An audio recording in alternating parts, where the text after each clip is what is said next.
We are made up of more than 35 trillion cells. Whoa! They have their differences.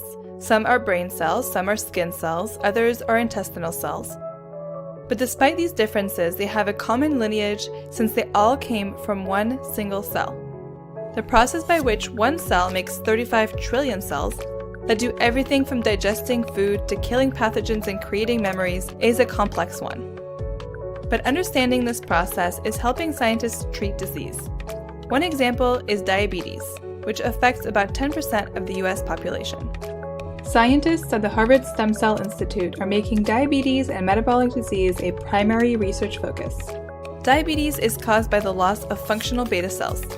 Beta cells are found in the pancreas and are responsible for controlling blood sugar levels. The body needs a certain level of blood sugar to stay healthy. Here's how it works. When we eat, the carbohydrates, or sugars, enter the blood, and this activates beta cells to start producing insulin. Insulin is a hormone that allows your body to make use of and store sugar. In doing so, it maintains a balanced blood sugar level.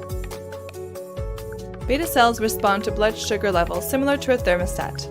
When the temperature gets uncomfortably high, the air conditioner turns on to bring the room back to a normal temperature. When blood sugar levels get too high, beta cells turn on and produce insulin, which will reduce blood sugar levels. In type 1 diabetes, beta cells are destroyed by the body's immune system. In type 2 diabetes, beta cells become dysfunctional and cannot produce enough insulin. In both cases, the loss of functional beta cells lead to elevations in blood sugar levels that damages organs and, if untreated, can lead to death.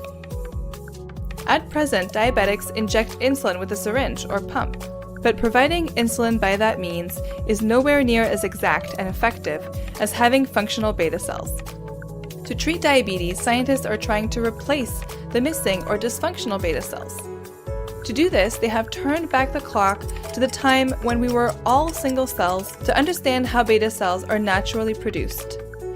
The development of beta cells in the embryo involves the coordinated activation of a very specific set of genes in a very specific sequence. Scientists have been able to map out these genes and have been using this information to create their own beta cells from stem cells. By replicating exactly what happens in normal development of the embryo, scientists are creating beta cells in a petri dish. And these new beta cells are functional. They can produce insulin in response to blood sugar levels. Scientists are now solving a new challenge.